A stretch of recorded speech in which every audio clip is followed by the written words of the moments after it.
Assalamualaikum warahmatullahi wabarakatuh. Alhamdulillahi wa kafa wa salatu wassalamu ala nabiyinal mustafa wa ala alihi wa sahbihi ahli tuqa wal wafa. Teman-teman yang dimuliakan oleh Allah, dalam episode yang sebelumnya membahas masalah wahyu pertama, yaitu 5 ayat pertama dari surah Al-Alaq. Nah, wahyu kedua itu ulama mengatakan dari berbagai riwayat adalah surah Al-Muddatsir, beberapa ayat dari surah Al-Muddatsir. Ya ayyuhal muddatsir qum fa'anzir wa rabbaka fakabbir wa thiyabaka fatahhir warrujza fahjur. Nah, itu wahyu yang kedua. Ketika Nabi kita Muhammad sallallahu alaihi wasallam itu menerima wahyu pertama, Nabi begitu kaget, Nabi begitu pengalaman yang tidak pernah dirasakan sebelumnya, tidak pernah dihadapi sebelumnya. Akhirnya Nabi ketakutan, Nabi bergetar badannya, Nabi pulang lalu mengatakan kepada Khadijah, selimuti aku. Khadijah ketika itu berusaha untuk menenangkan Nabi kita Muhammad sallallahu alaihi wasallam. Kata Khadijah, tidak mungkin Allah menghinakan kamu. Kamu adalah orang yang menyambung tali silaturahim. Kamu orang yang membantu orang kesusahan. Kamu orang begini. Lihatlah bagaimana akhlaknya Khadijah kepada sang suami yang ketika itu sedang dalam keadaan takut. Jadi tidak lama setelah itu, setelah keadaan udah mulai normal, udah mulai bisa menguasai kondisi, akhirnya Nabi kita Muhammad sallallahu alaihi wasallam dibawa oleh istri beliau menuju paman dia yang bernama Waraqah bin Naufal, seorang ahli kitab, ya, seorang ahli kitab yang beriman kepada Allah dengan keimanan yang benar insyaallah. Karena ketika Nabi menikah pertama kali dengan Khadijah, itu yang membawakan, yang mengkhitabkan adalah Abu Thalib, yang mengatakan kan, alhamdulillahilladzi ja'alana min dzurriyyati Ibrahim wa zar'a Ismail. Kemudian disambung oleh Waraqah bin Naufal, kita juga bersyukur kepada Allah yang telah menjadikan kami sebagaimana yang kamu sebutkan tadi. Artinya sama. Makanya nih kalau ini Waraqah ini orang yang sangat paham sekali tentang kitab Taurat dan Injil. Jadi ketika dibawa oleh Khadijah, kata Waraqah bin Naufal itu adalah namus yang pernah datang dulu kepada Musa alaihi salam, dan tidak ada seorang pun yang ditemui oleh namus itu atau malaikat Jibril bahasa kitanya, melainkan dia akan diusir oleh kaumnya sendiri. Lalu Nabi kita Muhammad katakan, apakah mereka kaumku akan mengusir aku wahai Waraqah? Kata Waraqah bin Naufal, ya, setiap orang yang ditemui oleh namus pasti akan diusir oleh kaumnya. Lalu kata Waraqah bin Naufal, seandainya nanti usiaku panjang, masih punya tenaga yang ini, aku akan bantu kamu wahai Muhammad. Aku akan berpihak kepada kamu. Tapi memang ada yang mengatakan entah beberapa waktu, tapi tidak lama setelah itu Waraqah bin Naufal itu meninggal dunia, tidak menyempatkan masa perjuangan Nabi yang begitu sulit gitu. Lalu akhirnya Khadijah kembali dengan Nabi, mungkin masih menenangkan suasana. Lalu akhirnya Nabi didatangin kedua kali oleh malaikat Jibril. Nah, setelah wahyu beberapa lama terputus, kan ada yang mengatakan beberapa hari, ada juga yang mengatakan 6 bulan, ada mengatakan 3 tahun. Nah, ini perlu juga teman-teman untuk kita cermatin. Kenapa kok wahyu terhenti? Nah, ini juga sebenarnya menjadi pelajaran berharga buat kita untuk pindah kepada perintah yang kedua, untuk berpindah kepada pelajaran yang berikutnya. Memang kita perlu jeda waktu untuk fresh kembali. Jadi waktu senggang itulah, terputusnya wahyu itulah untuk Nabi belajar bagaimana memahami keadaan diri, bagaimana memahami masyarakat, bagaimana memahami keadaan yang ketika itu, siapa itu namus, siapa itu yang atau Jibril itu, atau bagaimana tentang wahyu itu. Nabi kan ini kan pengalaman yang di luar sepengetahuan Nabi ketika itu, tidak dalam keadaan yang pernah sebelumnya. Jadi untuk membaca situasi itu maka diperlukan waktu. Nah inilah diantara hikmahnya kenapa wahyu terhenti. Setelah itu dalam keadaan yang takut, tapi Khadijah selalu menghibur. Lalu inilah kepintaran Khadijah, Sayyidatuna Khadijah Al-Kubra, ketika Jibril datang ke rumah lagi, tapi Khadijah tidak lihat itu Jibril, dia tidak lihat. Lalu kata Khadijah, wahai suamiku kan gitu, apakah dia datang lagi? Nanti kalau dia datang, tolong kasih tahu aku. Nah ternyata ketika Jibril itu datang ke rumah Nabi, Khadijah kan tidak melihat itu Jibril, tapi Nabi lihat. Nabi memberikan isyarat kepada Jibril. Akhirnya kata Khadijah, dites dengan Khadijah, ini betul ndak itu malaikat Jibril itu adalah orang yang baik atau cuma mungkin jin atau mungkin ini kan atau setan atau lain sebagainya. Mungkin bisa saja mungkin pada waktu itu dalam keadaan yang memang belum diketahui, bisa saja mungkin berprasangka seperti itu. Nah lalu akhirnya kalau dia datang kasih tahu, aku hai suamiku, dia bilang. Akhirnya dikasih tahu Nabi, diberikan isyarat. Akhirnya ini Khadijah membuka selendangnya, membuka ini. Lalu akhirnya Nabi Muhammad disuruh duduk disuruh berpangku di Khadijah. Ketika Nabi Muhammad berpangku di Khadijah, mohon maaf, kemudian Khadijah membuka pakaiannya, kan tidak ada siapa-siapa. Lalu kata Khadijah, apakah dia masih ada? Apakah dia masih ada? Kata Nabi, dia tidak ada. Kalau ketika kamu membuka pakaianmu sebelah itu, dia pergi karena malu. Lalu kata Khadijah, wahai Muhammad, itu betul malaikat. Karena kalau dia seton, dia tidak akan lari ketika aku membuka auratku. Jadi ketika itu Khadijah membuka aurat, ternyata Jibril hilang.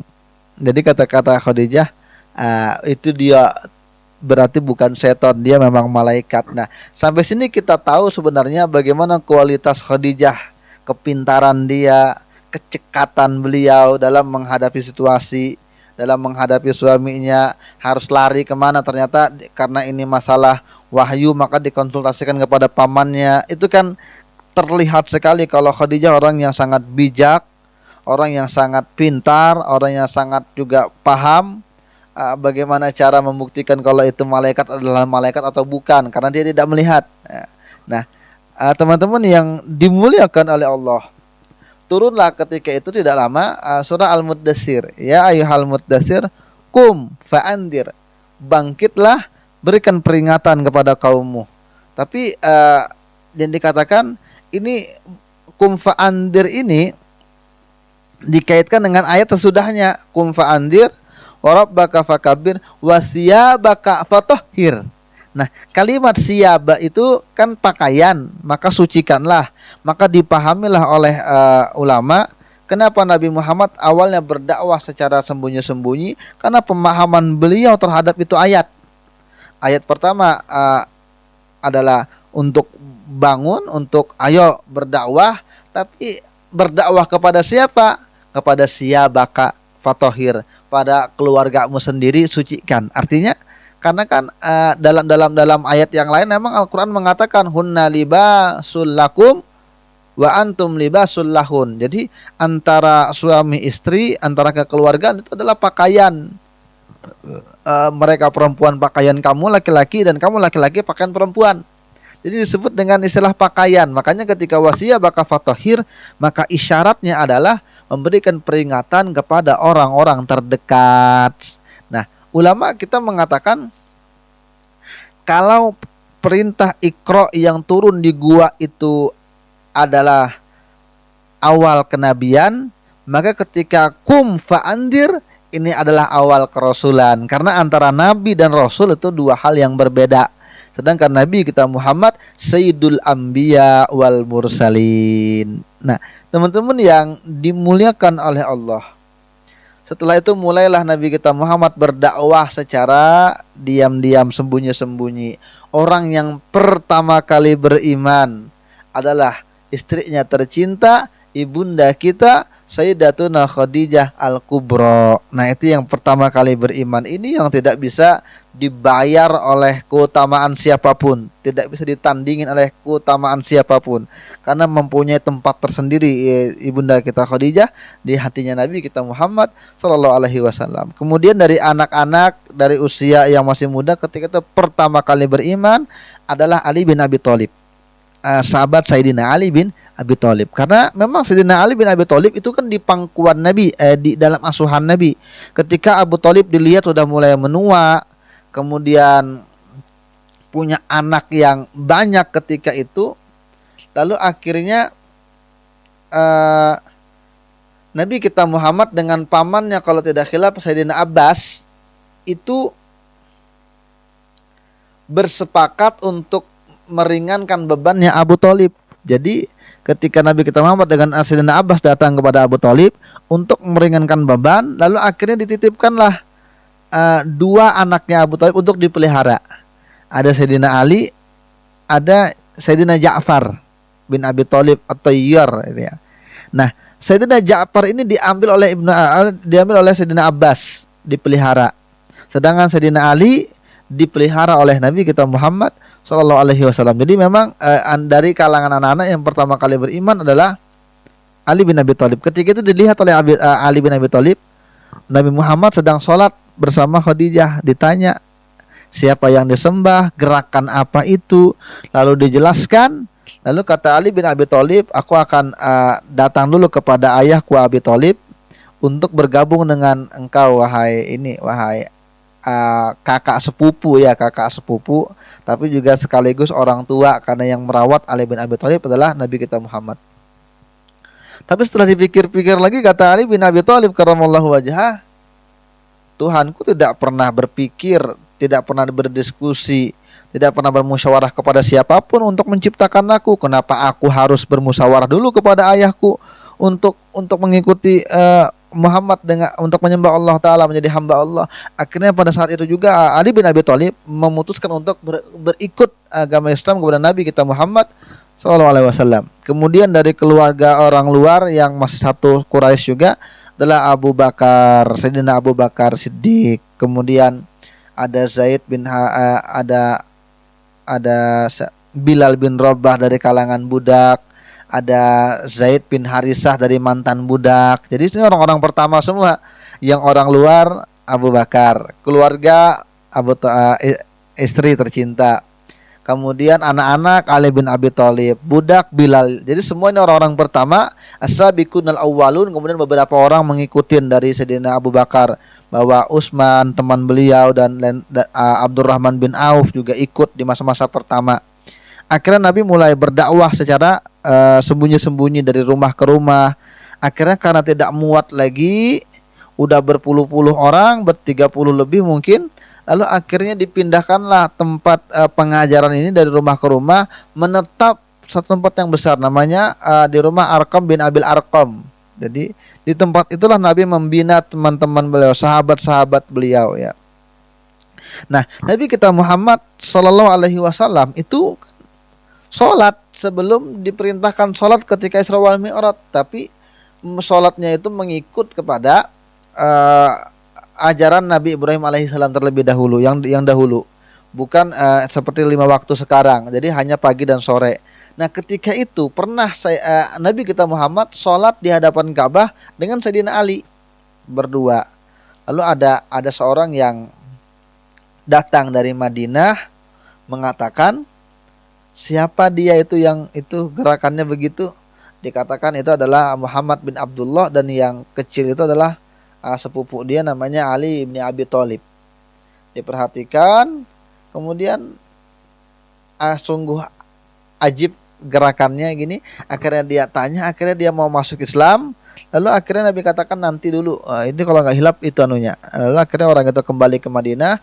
Setelah itu ketika Nabi ke Madinah, dia berislam ketika itu. Nah, jadi sholatnya ya memang sholat, Nabi itu sholat, tapi pagi dan sore itu.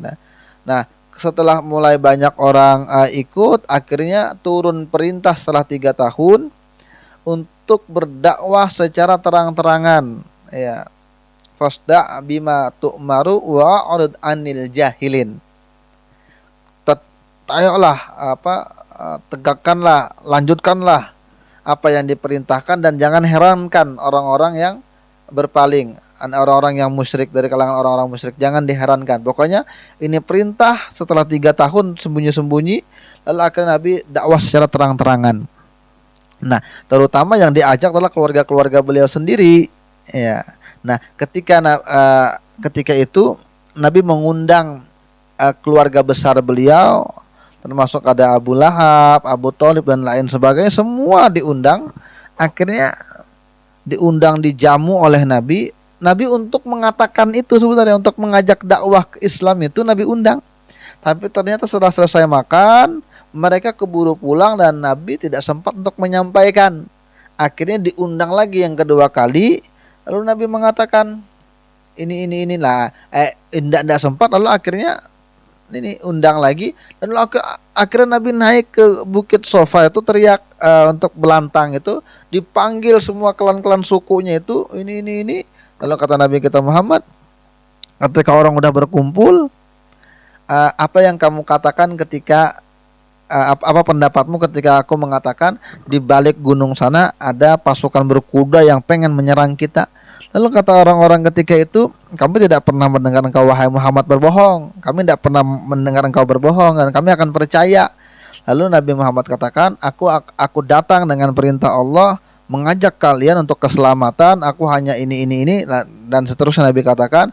Ternyata langsung disahut, ada yang mengatakan disahut oleh Abu Lahab, celaka engkau Muhammad, apakah karena ini kamu mengumpulkan kami? Nah, tidak lama setelah itu turunlah wahyu yang mencap Abu Lahab dengan surat yang itu, Tabbat siada itu, Abi Lahabi wa tab, celakalah Abi Lahab, Tabbat siada Abi Lahabi wa tab, celakalah dua tangan Abu Lahab, artinya usahanya dan seterusnya. Nah, teman-teman yang dimuliakan oleh Allah Ta'ala, dari itulah Nabi mulai berdakwah secara terang-terangan. Yang pertama kali ikut adalah orang-orang yang lemah terlebih dahulu, dari kalangan budak dan lain sebagainya. Nah, teman-teman yang dimuliakan oleh Allah, ini juga menarik kalau kita gali. Kenapa kok yang pertama kali ikut dari orang-orang ketika itu, yang pertama justru adalah kalangan mustadafin, orang-orang yang lemah. Bukan orang-orang yang berdahi, bukan orang-orang besar, bukan. Tapi kenapa orang-orang yang lemah? Itu ada hikmah yang besar. Terutamanya berarti ini tidak ada motif ekonomi, tidak ada pengen mencari kekuasaan. Islam justru memperhatikan orang-orang lemah. Orang-orang lemah itu berjasa terhadap Islam. Jadi banyak sekali hikmahnya yang bisa diambil. Kenapa orang-orang seperti Bilal, Zaid bin Harithah yang ikut pertama kali bukan orang-orang yang petinggi-petinggi Quraisy, bukan. Itu sudah Islam perhatian sama orang-orang yang lemah. Kemudian kalau diawali dengan orang-orang besar, mungkin saja ada kepentingan, ada ini kan kongkolingkong, ada ada kerjasama. Tapi karena orang-orang lemah, artinya kan Nabi tidak mempunyai kepentingan dunia, tapi murni untuk berdakwah. Maka yang ikut orang-orang lemah, dan apa yang diharapkan dari orang-orang lemah, dari ekonominya, dari jabatannya kan tidak ada. Jadi unsur dunia betul-betul tidak ada, terlihat sekali. Nah, teman-teman yang dimuliakan oleh Allah, kita akan sambung lagi kepada episode yang berikutnya insyaallah, bagaimana kiprah dakwah Nabi di masyarakat Quraisy ketika itu sampai menjelang beliau hijrah ke Madinah, yang terlebih dahulu ditinggalkan oleh istri beliau Khadijah meninggal, Abu Thalib meninggal, dan apa hikmahnya beliau menikah dengan Khadijah, seorang yang lebih tua daripada beliau, ya. Kenapa tidak yang muda duluan? Nah, ini akan kita bahas mungkin di episode yang akan datang. Mudah-mudahan ada kesempatan. Wabillahi taufiq wal hidayah. Wassalamualaikum warahmatullahi wabarakatuh.